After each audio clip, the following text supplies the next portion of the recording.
Já tá, Daqui a pouco eu tô já aí tá. na mesa, hein? Olha só, o cara nem teve tempo de falar o que ele queria. Acabou não dizendo nem quem era. Não pode dar mole, não pode dar mole, não.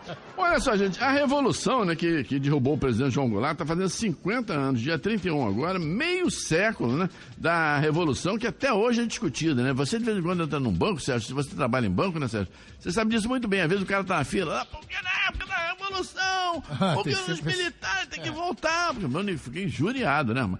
Então, nós vamos falar sobre isso agora, sobre o aniversário da Revolução, que está fazendo 50 anos, meio século da Revolução, que derrubou o presidente João Goulart no dia 31 de março de 1964. Eu lembro até hoje, rapaz, que eu era uma criança, né? E eu estava jogando bola na rua, e a minha mãe chegou na porta assim e falou: Maurício, entra. Derrubaram o João Goulart. Eu falei, não sabia, para mim tinham dado uma pernada nele, entendeu?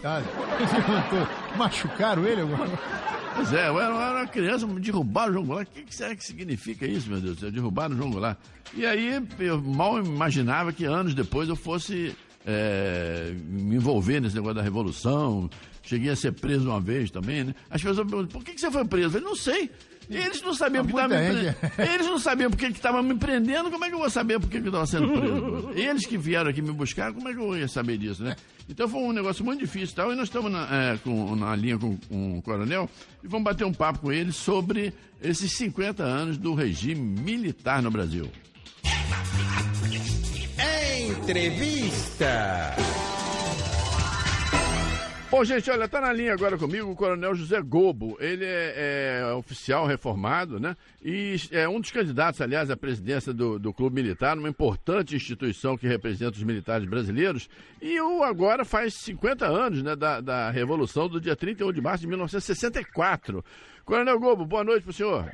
Boa noite, como vai, Maurício? Tudo bem, graças a Deus. Coronel, eu queria começar já perguntando ao senhor o seguinte, 50 anos agora da Revolução, né? Até hoje se discute se a Revolução foi boa ou foi ruim para o Brasil.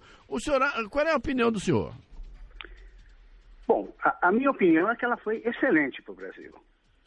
Essa é a minha opinião. Por quê? Porque nós fomos retirados da 40ª e tanta posição em termos econômicos, fomos trazidos para a oitava economia do mundo. Na época, nós conseguimos construir um país sério, um país decente, um país seguro, onde as pessoas podiam se deslocar à noite, as pessoas tinham um tipo de vida, uma segurança absolutamente muito grande, principalmente em comparação a essa que nós vivemos agora. Além do mais, a Revolução só conseguiu, o progresso econômico da Revolução só foi interrompido pelas crises do petróleo. Naquela época nós não tínhamos petróleo próprio, nós precisávamos importar praticamente a totalidade do nosso petróleo dos árabes. E com isso, quando eles criaram a OPEP e aumentaram bastante o preço do petróleo, nós fomos pegos de surpresa e toda a economia nacional se ressentiu disso. Aquela época, eu morei nos Estados Unidos em 65, 66, e lá era possível trocar a moeda nacional por dólar. Eu vou retificar. 75, 76 foi uma época que você podia trocar a moeda brasileira por dólar nas casas de câmbio dos Estados Unidos. Nunca antes nem depois nós tivemos isso. Mas o senhor acha que a Revolução também cometeu erros? Sim, a Revolução cometeu erros. A Revolução foi um movimento feito por seres humanos com a melhor das intenções, e a perfeição não é uma qualidade do ser humano. Eu tenho certeza que alguns erros foram cometidos, eu tenho certeza que alguns exageros foram cometidos, mas a intenção era sempre a melhor possível, e em nenhum momento eu acredito que qualquer um dos envolvidos naqueles tempos tenha agido de maneira maldosa, de maneira voluntariamente fora dos padrões. Eu tenho certeza que essa demonização que fazem hoje da atuação das Forças Armadas e das forças de segurança daquele tempo, isso é absolutamente inverídico, isso é apenas mais um passo gramscista aí que nós estamos observando nessa transição para o socialismo que nós estamos vivendo nesses tempos no Brasil. Mas hoje, por exemplo, Coronel Gobo, hoje os militares vão ter representantes como candidato à presidência da República? Eu não acredito. Né? Porque uma boa parcela da população ainda tem saudade da Revolução, né? Ainda prega isso, naquela época e tal, nós tínhamos disciplina. Por exemplo, essas manifestações de rua hoje, o senhor vê aí, como é que o senhor encara isso? Quais delas? Essas dos black blocs, essas coisas assim, sair pela rua quebrando tudo e tal. Como é que o senhor encara isso? Bom, eu encaro isso primeiro como uma falta básica de educação desse pessoal que pratica esse tipo de atitude. Não é diferente essa atitude na rua, quebrando tudo, da atitude que eu vi agora, hoje, aqui na televisão, de uma aluna lá no Nordeste com um facão querendo atacar o professor. Não é diferente das atitudes desses alunos, por exemplo, que destroem o patrimônio da sua escola. Não é diferente daqueles alunos que trancaram os professores numa sala de aula e depredaram a escola. Isso é um instinto de destruição que eu não sei bem por que isso está se evidenciando com tanta força. Mas, além disso, esse instinto de destruição, esse instinto de vandalismo está sendo aproveitado por interesses políticos. Isso não há dúvida nenhuma, né? Esse pessoal não vai sair por aí, se arriscar e brigar com a polícia. O senhor acha que tem política por trás disso?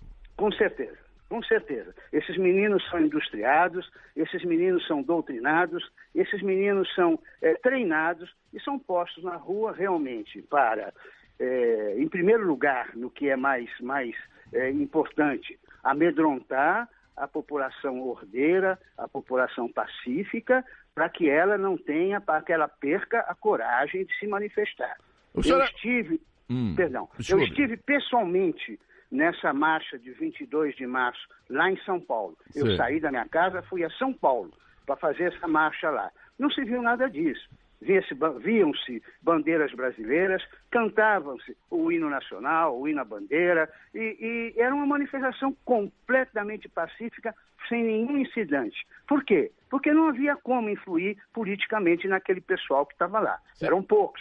Agora, decididos. O senhor acha, por exemplo, Coronel, agora vai fazer 50 anos que houve a Revolução de 31 de março, né? O senhor acha, por exemplo, que existe clima no Brasil para voltar um regime militar, ou um presidente que represente os militares, por exemplo? Tem clima para isso hoje no Brasil?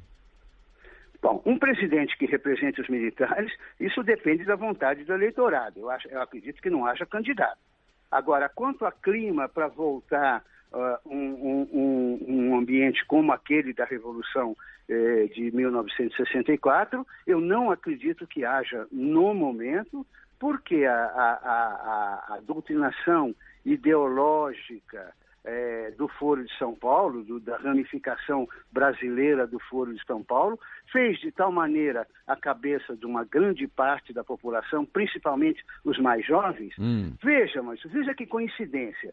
Toda essa movimentação gramsciana está ocorrendo exatamente de aos 40 anos da Revolução, quer dizer, 10 anos atrás para cá.